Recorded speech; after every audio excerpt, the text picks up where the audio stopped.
Encara que queden moltes preguntes per respondre sobre com seran les vacances este 2020, què es podrà i què no es podrà fer, la desescalada ja ha animat les reserves d'apartaments turístics per a l'estiu. Una de les opcions més buscades enguany són les cases amb piscina. De moment, a pesar de la demanda, es mantenen els preus.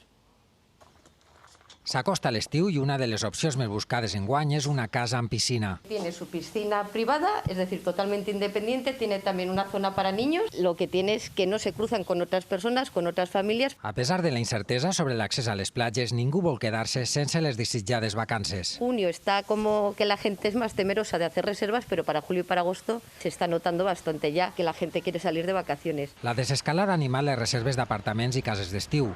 El sector ja calfa motors amb els mateixos preus perquè caldran inversions per a garantir la higiene. Hi haurà un encariment en quant a la posada a punt dels apartaments que tenim que sufragar d'alguna manera i en els preus base crec que ho podrem fer. Demanen al govern espanyol que aclarisca com serà el turisme en un estiu que ja esperen amb turistes nacionals i sense tantes aglomeracions.